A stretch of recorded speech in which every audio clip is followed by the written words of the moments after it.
Welcome, Christine E. Schultz here, aka the Elvish author, and it's time for another reaction video where I watch more of Avatar. So, if you all have stuck through these Avatar videos this far, I'd like to explain what's been going on and apologize, because y'all are probably just like, why has each episode, why are they divided into so many videos? So that wasn't my original intent. However, this is my first time doing reaction videos. I'm still in a huge learning process, and what I figured out is that I'm still learning how to cut these videos and not have too much of the original content where it gets black because of copyright issues, but still have enough in there for when I'm commenting on it. So I ended up having to divide the videos into smaller videos in order for things to be legit for YouTube. I didn't really want to have to redo the videos because then you're not getting the most genuine reactions that you can. But yeah, so thank you for your patience. Sorry about all the smaller videos. Hopefully that hasn't been too annoying. But that's just what's going on, is I'm brand new to this and just kind of figuring it out as I go along. So today we're going to be delving into episode 6 of Avatar. I am super excited. I'm already invested in the show. I was starting to get invested like episode 4 when we went to that different kingdom with the girls who were warriors, and just kind of seeing a different place and seeing how everything that's happening with the Avatar affects other people. But then we got to episode 5, I fell in love with Bumi and that whole backstory, and that just really kind of like clicked it for me, and so now I'm really invested in the show and seeing what happens next. My goal is to still do 2 episodes a week. If that becomes too much for me, editing wise or whatever case may be, then I might go down to 1 episode a week, but I'm really going to push and try for 2 episodes a week and keep up with that.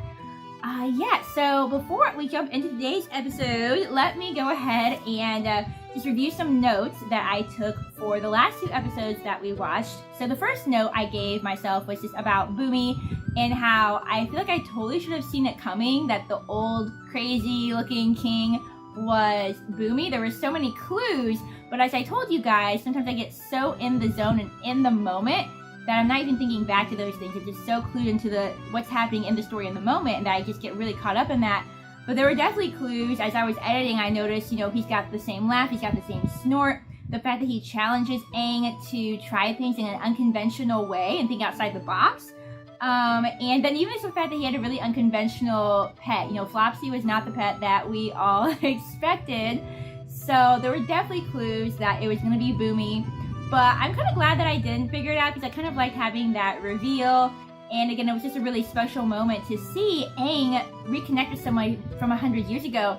And that might be a reason too why it just didn't really click in my brain that that's who that was going to be. Because everyone that we've seen to date that Aang knew is dead, has passed away. Because it's been so long, or because of the war. And so you're just not immediately thinking, oh, I bet this is his friend from 100 years ago. Because you're expecting Bumi to be long gone like everybody else in Aang's life. The second thing I wrote down is I really just want to take a moment to talk about how much I appreciate all the different battles we've seen so far, and just all the use of all the different types of magic. Last time with Bumi, we got to see earth magic for the first time. And I know, none of these videos would be complete without a Zelda reference, and I just wanted to say that Bumi and his earth magic and how he could control the rocks just kind of reminded me of the Gorons from Zelda a little bit. I know that the Gorons don't necessarily have any magic. Well, Breath of the Wild, they kind of do, but at any rate, so this kind of made me think of them, which was cool for me. And then the last note I wrote was just a little note where I realized that there was one part in one of the videos where I accidentally called Prince Zuko Zhao. I know they're 2 different characters. I know that they're rivals. Pardon me.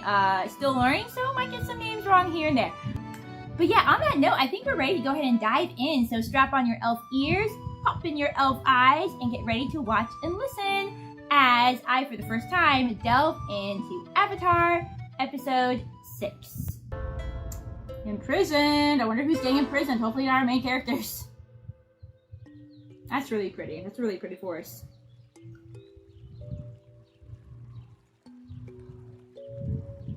Let's see. So I'm trying to remember. So we just left Bumi. So we just left the Earth Kingdom. I just had to get my bearings for a second on where we are. And we're still traveling north to the North Pole. Not to see Santa, although I do like to joke that Santa's sleigh is perhaps pulled by a bunch of, not pulled by, but, you know, controlled by a bunch of airbenders instead of reindeer. But yeah, we're going there to master water, which will be good for Katara because she's a waterbender and she wants to learn her magic, but also because Aang needs to master water, earth, and fire in order to truly become the Avatar and save the world and reunite the kingdoms and save everybody from this war that the Fire Nation has going on. So, that was just a quick recap for my own sake to remember exactly where we're headed with this thing. Great, you're back. What's for dinner? Everybody's always worried about food in this show, and I have no complaints because I actually kind of like that because sometimes in shows and movies, they kind of forget that people have to eat and that people have to use the bathroom. They haven't really focused on people having to use the bathroom in this show, which honestly, well, actually, yes, they have, those little kids. Other than that, they haven't really, which is okay. But I like that they're doing that because it's so realistic to go on an adventure and you'd constantly be worried about being hungry and about having to use the bathroom. And I know that if I go for a hike or something, those are the two things that I'm really worried about. I have some blood sugar issues, so I'm always worried about what am I going to take with me to eat? And then how do I use the bathroom? So good on them for being realistic and throwing those points in there. Some kind of oval-shaped nuts and some rock-shaped nuts that might just be rocks. Dig in. Seriously, what else you got? Even Momo's not having this, and Momo eats like literally everything as we saw in the last episode.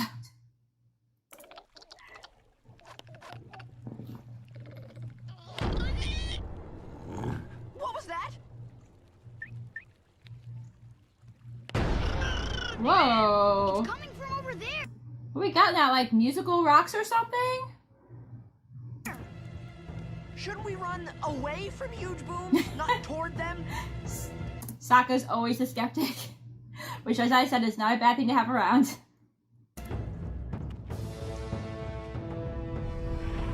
There we go.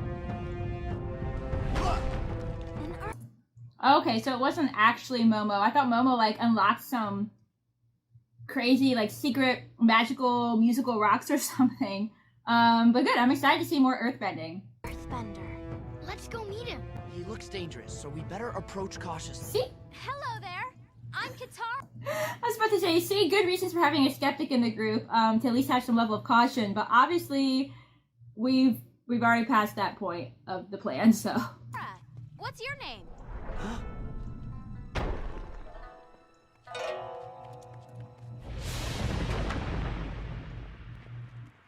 Nice to meet you! I just wanted to say hi. Again, Goron vibes with all the rock magic, and hopefully we get to see more of that and figure out who this guy is, who this newcomer is, and hopefully he's not the one who imprisons everybody, as the title of the episode says. Hey, that guy's gotta be running somewhere. Maybe we're near a village. And I bet that village has a market. More food. No nuts for dinner. Or rocks. I worked hard to get those nuts. Yeah, I hate him too. This looks like a much smaller village than where we just came from, in the Earth Kingdom, but I like that we're in another new location and meeting some more new people. Again, to make, you know, that Zelda correlation, I like that we're just always traveling to a new town and helping out some new people. Well, we're not always helping, but they're certainly trying to, so. Great hat. I'll trade you some nuts for it. Probably nobody wants those nuts. Hey! Mystery boy. I don't even know this guy, but I'm really into shipping people. I don't know why I want to ship them already, but we'll see what actually happens with all this. Untrue.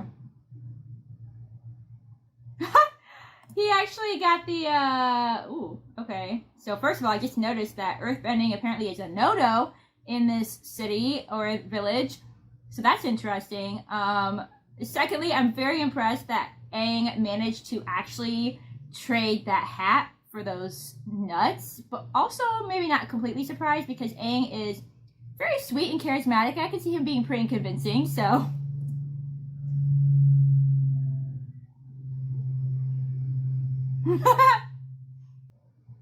Oh shit, I think they're here. So, what does the Fire Nation have against earthbending? Or would they suspect him to be the Avatar, maybe? Is that why Mom's worried?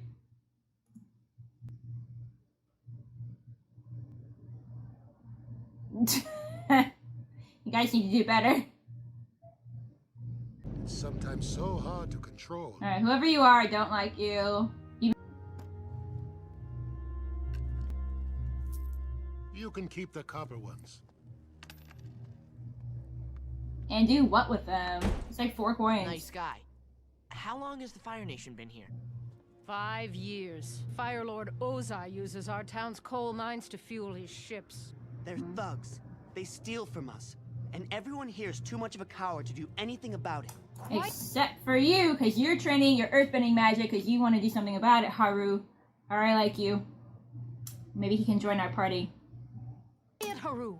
Don't talk like that. But Haru's an earthbender. He can help. Earthbending is forbidden. Why? It's caused nothing but misery.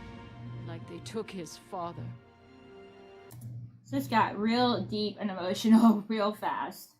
And yeah, I like this message about how, you know, I mean, obviously earthbending, waterbending is part of who they are as a person, but it's just, you know, it's similar to other people that are told to suppress their gifts or suppress who they are as a person.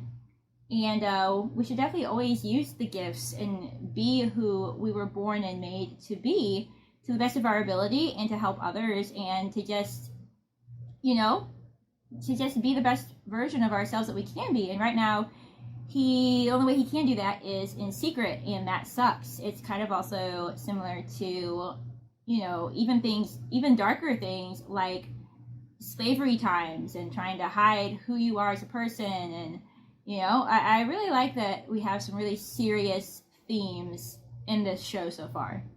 But you should leave in the morning. Thanks. I'll make sure Appa doesn't eat all your hay. It looks like he's got a funny mustache, like what Aang had when he had that fake mustache in the last episode. I'm sorry about what I said earlier. I didn't know about your father. That's okay. It's funny. The way you were talking back in the store, it reminded me of him. Thanks. You know, they're already gonna have like a special bond here because she lost her mom, which I don't know.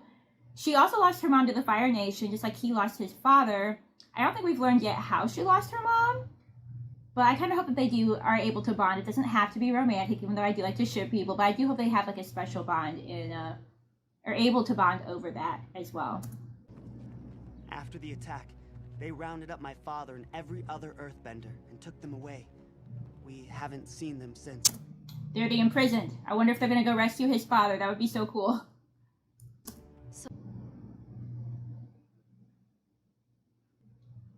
Oh, poor guy. They need Aang for some airbending, or maybe he is going to use his earthbending, which could get him in trouble or captured or whatever. But yeah, I'm already really liking Haru and Katara's interactions quite a lot, and like I said, the bond that they've already been able to form because of the Fire Nation, you know, either killing or imprisoning, in Haru's case, their parents. Yep. You have to, bro. Someone's totally gonna see him. That's the whole point of this episode, probably.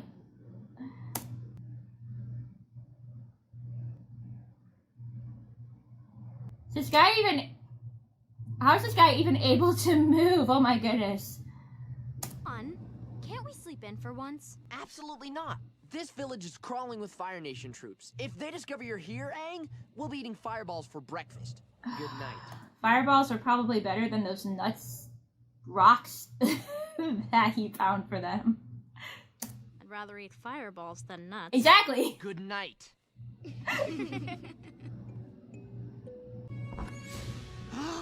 That's him. That's the Earth.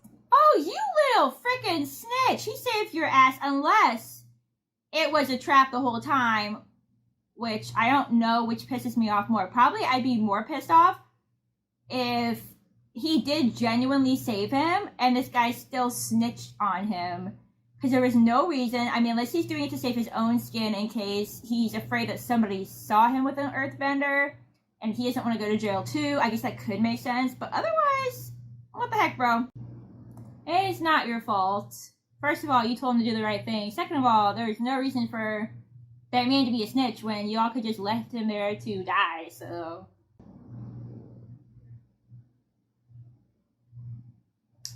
How are you gonna pull this off, dear? This is intense that... I mean, I appreciate this about Katara's character, though. It's very intense that they just met this guy, and she's already, like, inspired enough to, like, risk her life to get imprisoned to go save him. But yeah, I mean, I think, she feels that strong connection to him because of what happened with his dad. And so I respect it. Like, it's very brave of her. It's a very admirable, like, character trait. I will not back off. I bet elephants get together and make fun of how large your ears are. That lemur!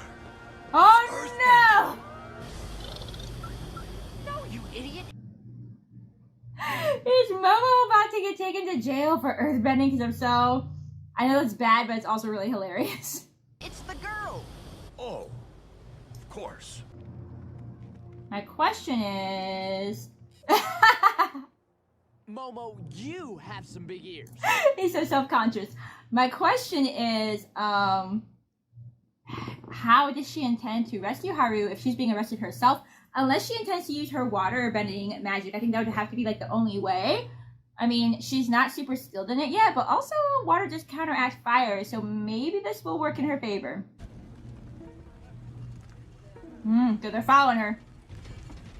Okay, that's how, too. Maybe they're gonna help her out. Okay, that makes sense. She'll be fine, Aang. Katara knows what she's doing.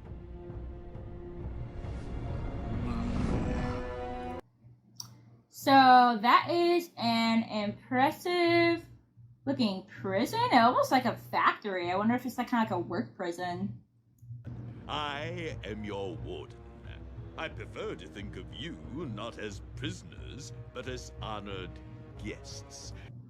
I don't like the look in his face. I don't believe it.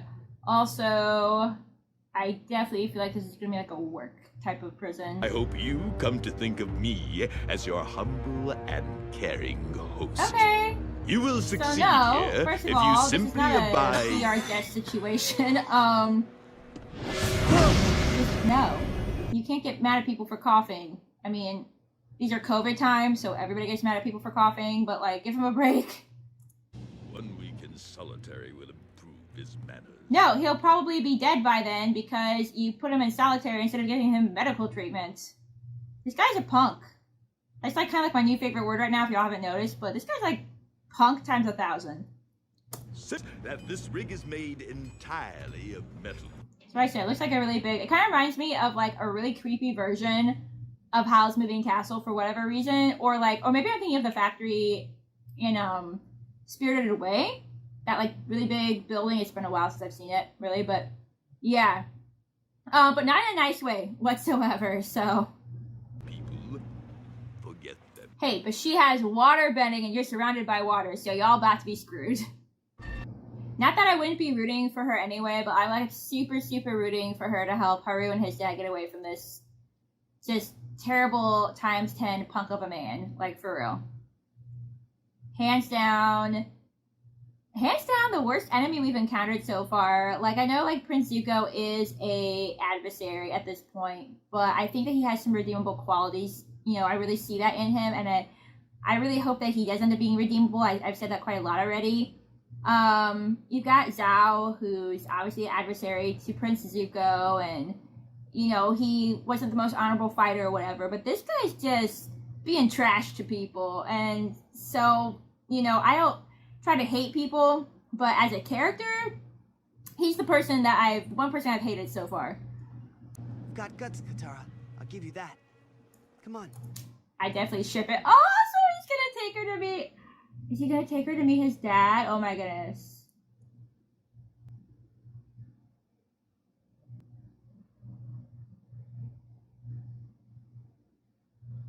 Oh, he's So aged. She's so aged from being in there, but that's like really, really sweet and really emotional. You know, she lost her mother to the Fire Nation, and he lost his father to the Fire Nation, but his father's still alive.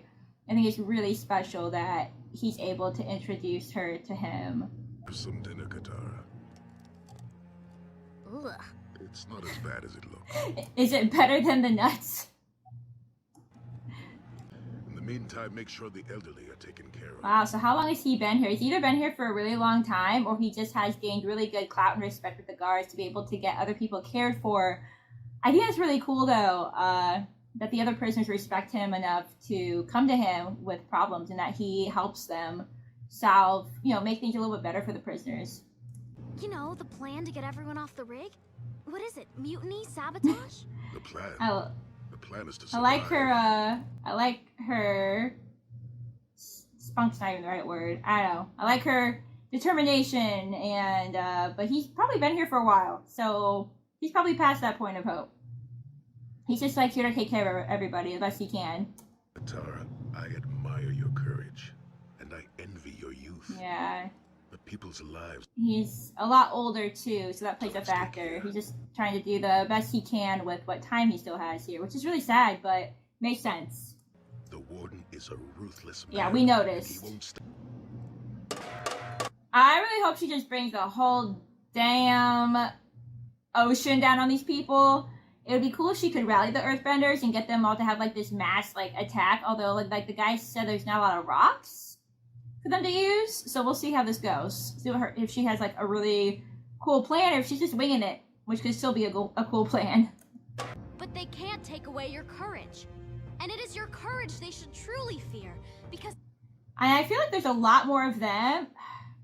I was about to say there's probably a lot more of them than there are of the firebenders here, so they maybe like fight with numbers that could take them. However, fire is pretty dangerous, so I could see that being an issue, but yeah, maybe numbers-wise they could take them?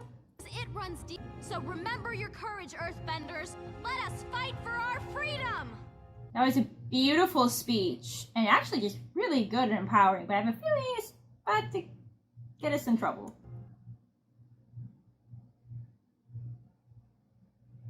Oh, wow. They've just been there so long, and they're just so broken that it didn't even affect them. And he knew that. He knew that. He was like, don't even bother stopping her, because it's not going to do any good anyway. What a freaking punktastic punk. Don't be discouraged, Katara. You'll find a way. Your 12 hours are up. Where's Haru? We've got to get out of here. I can't. Did I miss on why he's saying 12 hours? Is he just wanting them to keep on the go, maybe? That can make sense. I don't think anything specific is happening in 12 hours, is it?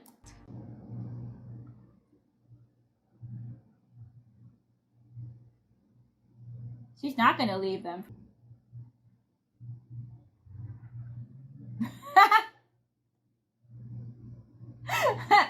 Oh, I got nothing. This was funny.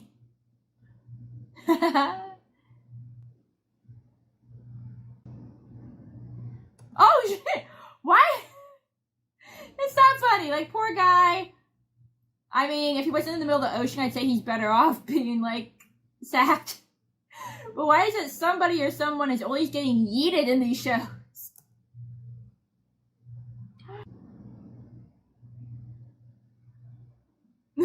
Figures. I wish I knew how to make a hurricane. Exactly. Can they team up or something? Between his wind and her water? But this entire place is made of metal. Can you, like...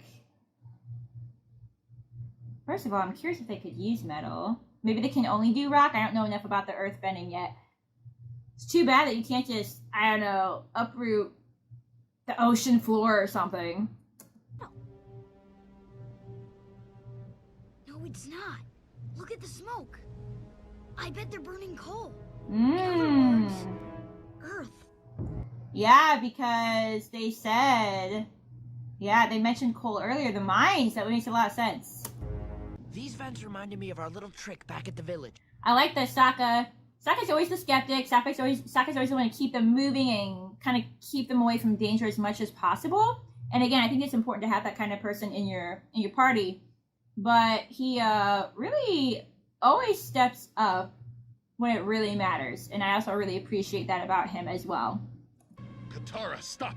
You can't win this fight! Nope, but you guys can.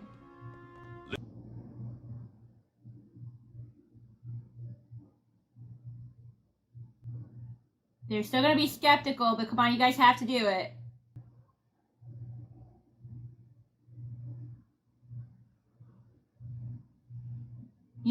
He's broken them so much, but we only got 4 minutes left here. We gotta either like end this or it's gonna be on a cliffhanger.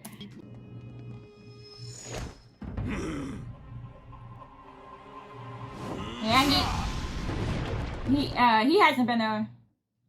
He hasn't been there long enough for his spirit to be broken, so he can lead the way. Oh yeah! I love this. I love how we have the father and son working together. That's really cool. Cool trick. Well, that's what you get for dumping people in the ocean. You're gonna get yeeted yourself. Oh. She helped you guys save yourself by giving you the courage that you needed. My mother's necklace. Oh no. It's gone. Oh, this. Oh, okay. First for a second I thought Punk Face like survived and found it. I was like, oh lord, it's the last person that used to have this, but maybe it can be spared still in Zuko's hands.